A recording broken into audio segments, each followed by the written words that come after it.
কিভাবে এই সার্টিফিকেট অর্জন করেন সেটা আমরা দেখব। লালমনিরহাটের হাতীবান্ধা উপজেলার দক্ষিণ জাউরানী আব্দুল লতিফ উচ্চ বিদ্যালয়ের মাঠে আজ ভিন্ন এক দৃশ্য। ক্লাস পরীক্ষা সব ভুলে ছাত্রছাত্রীরা দাঁড়িয়েছেন ব্যানার হাতে। দাবি একটাই, সাময়িক বরখাস্তকৃত দুর্নীতিবাজ প্রধান শিক্ষক জসিমউদ্দিনের স্থায়ী বরখাস্ত চাই। আমরা জসিম স্যারের স্থায়ীভাবে বরখাস্ত চাই। একজন শিক্ষককে হতে হবে সাদা জামার মতো। যদি ওনার মধ্যে কোনো কলঙ্ক লেগে থাকে তাহলে তো ওনার শিক্ষক হওয়ার কোনো যোগ্যতা নেই।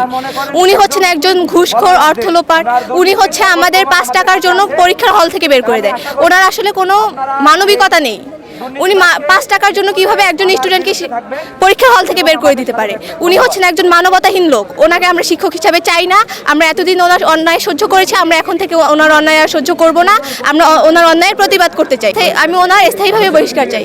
উনি সাময়িকভাবে বহিষ্কার হওয়ার পর থেকেও উনি হচ্ছে আমাদের বকুল স্যার, বাবু উত্তম কুমার অধিকারী বকুল স্যারকে স্কুলে আসার পথে উনি ওখানে অ্যাটাক করছে, স্যারের হাত ভেঙে দিছে। উনি এই সাহস কোথা থেকে পাইছে? মঙ্গলবার সকালে বিদ্যালয়ের মাঠ যেন পরিণত হয় প্রতিবাদের মঞ্চে। একসাথে কণ্ঠে মেলান শিক্ষার্থী, শিক্ষক, কর্মচারীরা, অভিভাবক আর সাবেক শিক্ষার্থীরাও। ঘণ্টাব্যাপী এই মানববন্ধনে বারবার উচ্চারিত হয়েছে ক্ষোভ আর বেদনার কথা। জসিম স্যার 5 টাকার জন্য আমাকে হল থেকে বাইর করে দিয়েছে, সেশন ফির জন্য বই দেয় নাই। তিনি টাকার জন্য পরীক্ষার ফি 5 টাকা দেয় নাই। ওদিনও বলছিল যে তিনি ইচ্ছা করলে পশ্চিম দিকে সূর্য ওঠাতে পারবে। স্যারের এতটাই যে টাকার গরম ছিল। আমরা এই আন্দোলনটি করতে দাঁড়িয়েছি, সেটি হচ্ছে এই স্যারকে স্থায়ীভাবে বরখাস্ত করার জন্য। ওই স্যারকে আর আমরা চাই না। তিনি এতটাই ঘুষখোর এবং এতটাই দুর্নীতিবাজ ছিলেন যে তাকে আর আমরা চাই না।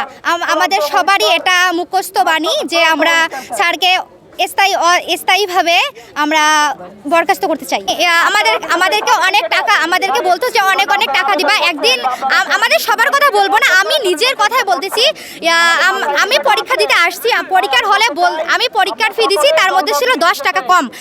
তাকে বলছিলাম যে স্যার আপনি নিয়ে নেন, আপনি তো হেড স্যার, সরাসরি আপনাকে বলতেছি যে আপনি নিয়ে নেন, আমি টাকাটা পরে দিয়ে দেবো। কিন্তু স্যার বললেন না, তুমি পরীক্ষার হল থেকে ডাইরেক্ট বের হয়ে যাও, বাসাতে যাও, তারপর টাকা নিয়ে আসবে, তারপর পরীক্ষা দিতে পারবে। অভিযোগ উঠেছে সাময়িক বরখাস্ত হওয়া প্রধান শিক্ষক জসিমউদ্দিনের বিরুদ্ধে। বছরের পর বছর নানা অনিয়ম, দুর্নীতি আর স্বেচ্ছাচারিতায় অতিষ্ঠ হয়ে পড়েছেন বিদ্যালয়ের শিক্ষার্থীরা। আমরা আজকে মানববন্ধনে দাঁড়াইছি, জসিম স্যারের বরখাস্ত চাই স্থায়ীভাবে। তিনি যে আমাদের সঙ্গে দুর্নীতিগুলো করছে সেটা বলার মতো না। তিনি আমাদের অনেকভাবে আর কি নির্যাতন করছে।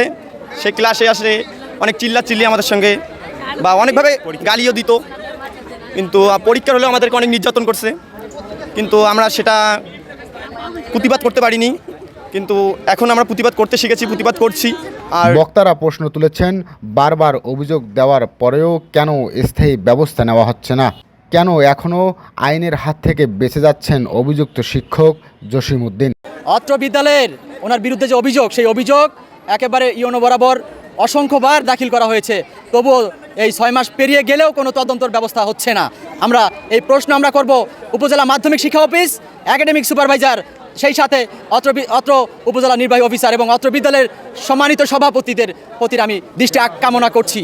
এই বরখাস্তকৃত প্রধান শিক্ষকের পক্ষে এখন পর্যন্ত কেন জানি আশকারা দিয়ে যাচ্ছেন প্রশাসন। আমি এই প্রশাসনের একটি মতবাদ চাই। আসলে আপনারা কি চান?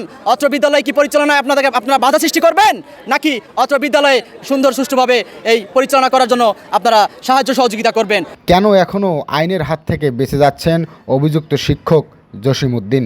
মানববন্ধনে কণ্ঠে কণ্ঠ মিশে একটাই ঘোষণা, দ্রুত ব্যবস্থা নিতে হবে, স্থায়ী বরখাস্ত করতে হবে জসিমউদ্দিনকে। না হলে আন্দোলন হবে আরও কঠোর, আরও ব্যাপক। তারপরেও আমরা জসিম স্যারের চূড়ান্ত বরখাস্ত চাই। জসিম স্যার আমাদের স্কুলে চলাকালীন যে দুর্নীতিগুলো করে গেছে, সেই দুর্নীতিগুলো একটাও পরিচয় দেওয়ার মতো না। আজকের মানববন্ধন শুধু একটি দাবির আওয়াজ নয়, এ যেন ন্যায়ের পক্ষে দাঁড়িয়ে এক শিক্ষা প্রতিষ্ঠানের ভবিষ্যৎ রক্ষার লড়াই। পরিমল চন্দ্র বসুনিয়া, ই মিডিয়া, লালমনিরহাট।